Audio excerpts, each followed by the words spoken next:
E o capítulo 7 do Evangelho de Mateus.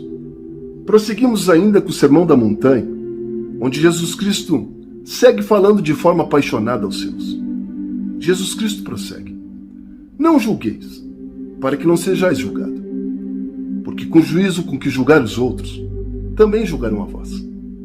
E com a medida com que medir os outros, também medirão a vós. E por que reparas tu no argueiro que está no olho do teu irmão, e não reparas a trave que está no seu próprio olho?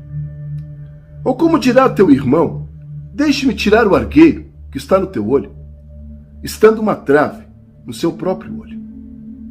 Hipócrita, tira primeiro a trave que está no seu próprio olho, e então cuideis de tirar o argueiro do olho do teu irmão. Perceba, irmãos, quando Jesus Cristo fala deste modo, é importante considerar que ele se utilizava de palavras e conceitos bem conhecidos pelos judeus de sua época. Muitas vezes, os rabinos judeus advertiam aos seus ouvintes sobre os enganos de julgar os seus irmãos.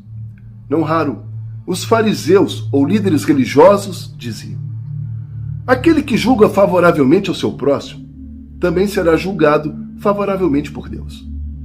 Muitos deles sustentavam que haviam 6 grandes obras que beneficiariam a todo crente nesta vida. Seriam elas: o estudo, a visitação de doentes, a prática da hospitalidade, o orar devotamente, educar os seus filhos na lei do Senhor e sempre procurar pensar o melhor a respeito do seu irmão. Ou seja, teoricamente falando, os judeus sabiam muito bem os conceitos sagrados de bondade e julgamentos. O maior problema deles, irmãos, invariavelmente, e exatamente é o mesmo problema que ocorre nos dias de hoje, com muitas pessoas, era que na prática, aquilo que era ensinado por eles, infelizmente, não era vivido em suas vidas pessoais. A teoria era exemplar, mas a prática, um tremendo fracasso. E Jesus Cristo prosseguia: Não deem aos cães as coisas santas, nem aos porcos as vossas pérolas. Pedi e dar-se-vos-á. Buscai e encontrarei. Batei e abrir-se-vos-á. Porque aquele que pede recebe, e o que busca encontra, e ao que bate, abrir-se-vos-á.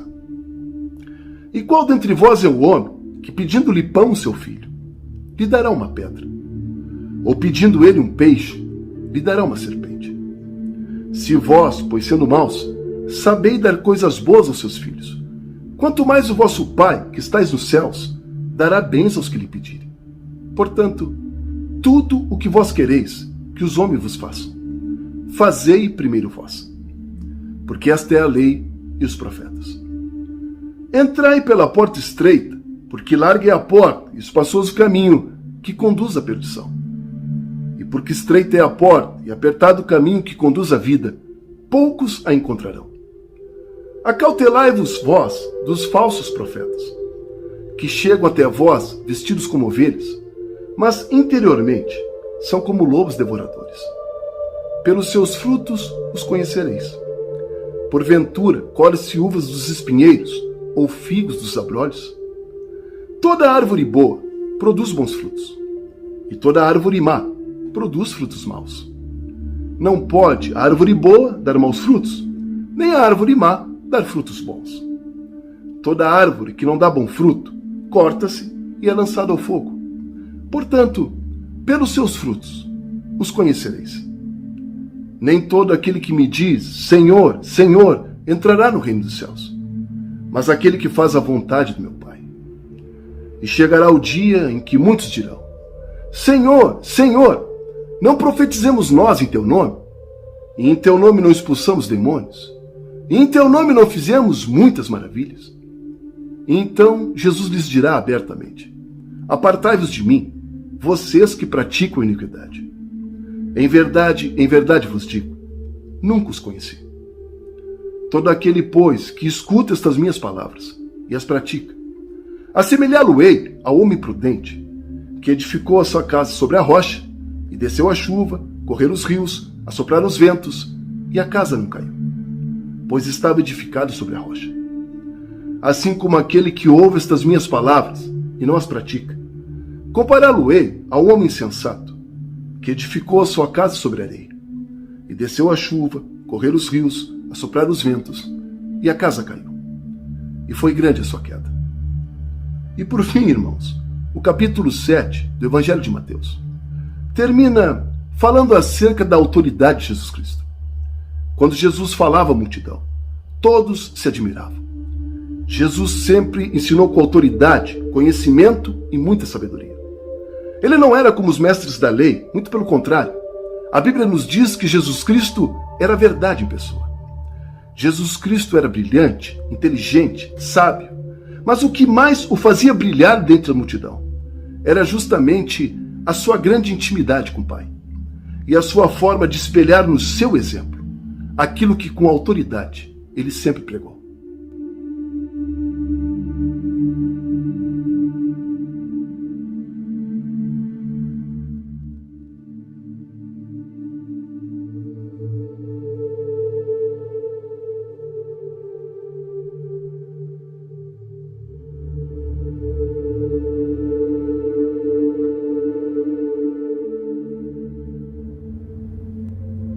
Irmãos, importante considerarmos aqui que dentre todos os evangelistas do Novo Testamento, sem sombra de dúvidas, queridos, Mateus é o mais organizado dentre todos.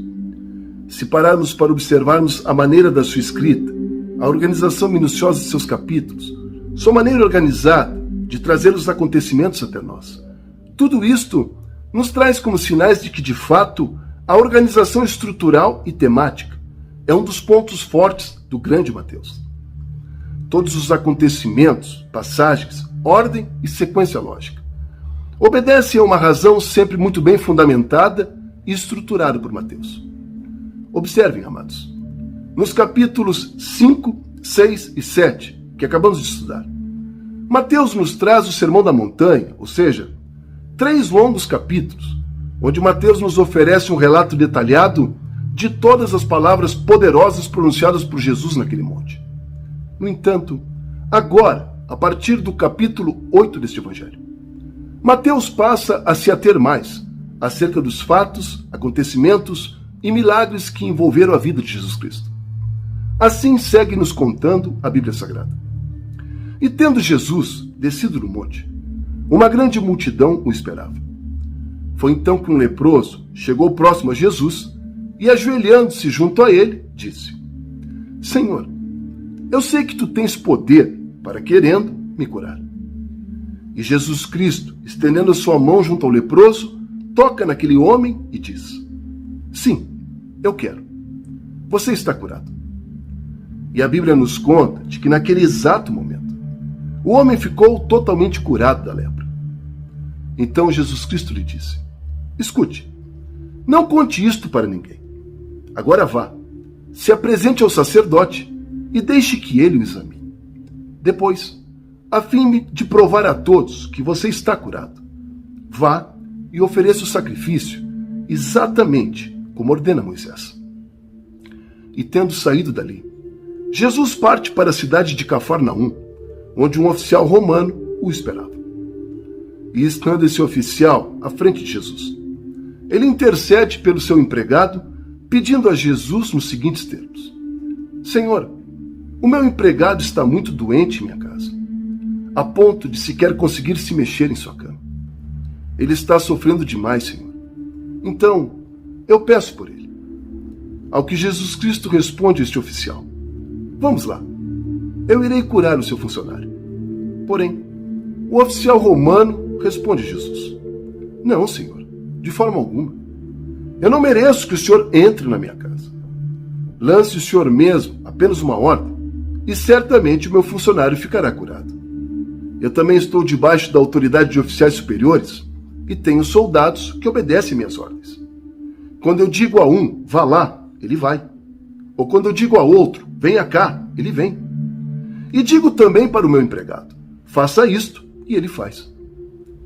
E tendo Jesus Cristo escutado aquilo, a Bíblia Sagrada nos conta de que Jesus Cristo ficou muito admirado da fé daquele homem. E Jesus, muito feliz pela fé que aquele homem demonstrava, se vira aos demais e diz a todos: Eu afirmo a vocês que isto é verdade. Nunca vi tamanha fé, nem mesmo entre o povo de Israel.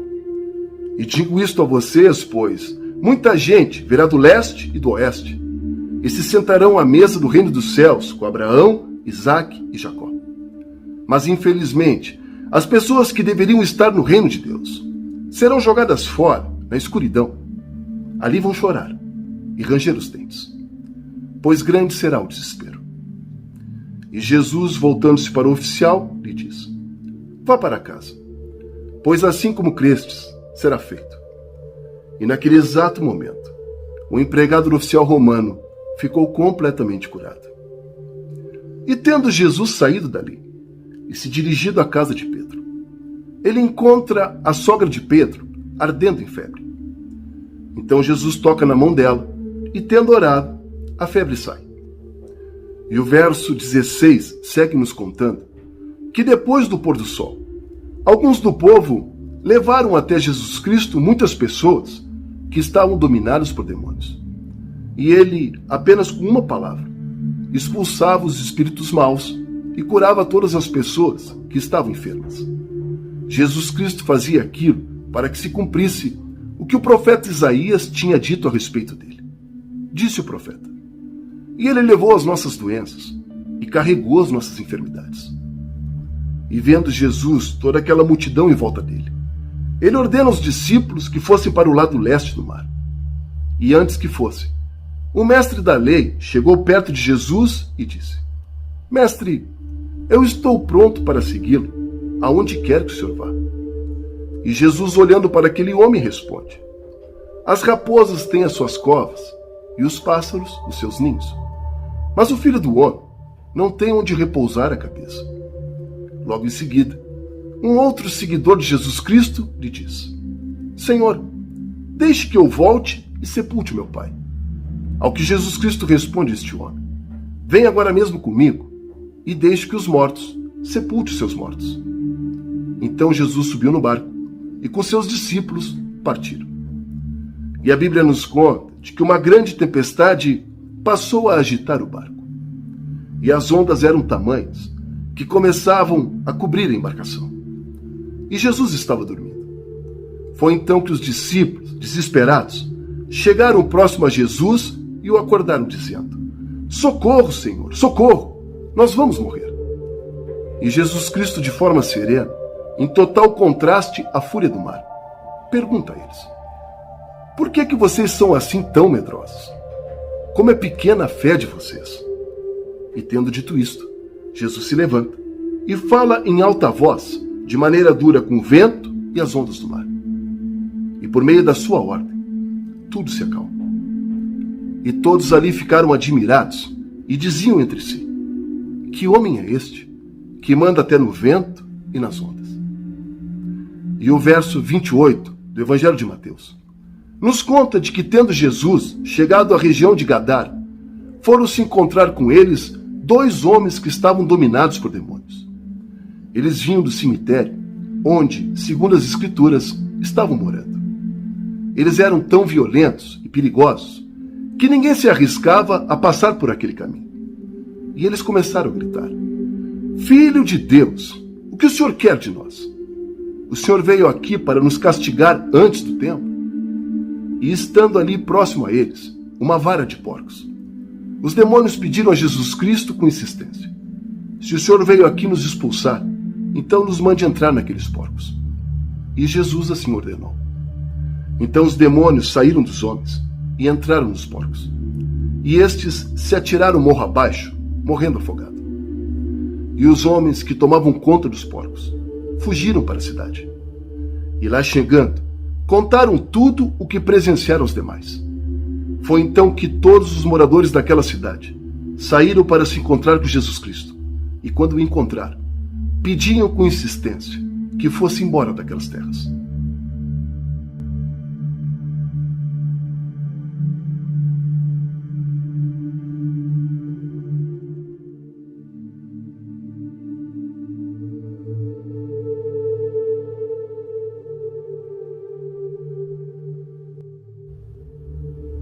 Irmãos, dando continuidade ao propósito de conseguirmos extrair o máximo de experiências possíveis desses textos, como forma de bem aplicá-los em nossas vidas pessoais. O capítulo 7 e 8 do Evangelho de Mateus nos traz muitos conhecimentos bíblicos que devem necessariamente serem integrados ao nosso dia a dia cristão. A primeira grande verdade é o fato de que, humanamente falando, todos nós temos o triste hábito de a todo instante estarmos avaliando, opinando criticamente tudo aquilo que nos cerca. O início do capítulo 7, ainda na continuidade do Sermão da Montanha, Jesus deixa claro e evidente de que Deus não se alegra desta prática mundana. Aprenda, irmãos, de uma vez por todas, que devemos desenvolver um feliz hábito de julgar e cuidar a nós mesmos, e jamais estarmos com os nossos olhos voltados aos nossos irmãos. Uma outra perspectiva importante deste estudo é compreender que a nossa régua ela não pode servir de medida para os outros, ou seja, não devemos fazer do nosso comportamento uma regra para os demais. Assim como a nós é facultada a possibilidade do livre-arbítrio, ou seja, a nós é facultado o direito de escolha, a eles também assim o é. Compreenda, querido, que cada um de nós responderá na exata proporção por aquilo que cada um de nós fizer. No entanto, o julgamento destas coisas não compete a nós. É claro que devemos, em amor, repreender aqueles que estão fora dos propósitos de Deus. Mas isto não pode, em absoluto, te deixar uma pessoa amarga, reclamona, fofoqueira ou invejosa. Não devemos julgar duramente os nossos irmãos sem ter base bíblica para isto. Não devemos torná-los piores quando estes fracassarem, irmãos, mas sim buscá-los, levantá-los em amor, o ensinando na verdade. A dica ou o conselho que te dou hoje aqui, meu irmão e minha irmã, é no sentido de que todos nós possamos primeiro nos consertar por dentro. Quando os teus olhos saírem da multidão, quando os teus olhos saírem da tua esposa, dos teus filhos, pais e irmãos, e se voltar com atenção para dentro de ti, daí sim, amado, começaremos a ser lapidados pelo nosso Deus de amor de dentro para fora. Nossa prioridade aqui, queridos, não é enxergar o cisco em olhos alheios. Não, em absoluto. A nossa prioridade aqui, irmãos, com os estudos deste curso. E eu fico verdadeiramente emocionado e feliz de que você esteja aqui comigo. A nossa prioridade é fazer com que os nossos olhos estejam voltados para nós mesmos, como a procurar pelos nossos defeitos, falhas e sujeiras. E quando encontrarmos estes nossos defeitos, falhas e sujeiras, vamos pegar tudo isto, este lixo que infelizmente está dentro de nós, e entregar tudo nas mãos do nosso Senhor Jesus Cristo. E pelo poder que há nele, seremos limpos e transformados à imagem e semelhança do Pai. Eu creio nisto. Espero que você também. Até a próxima aula.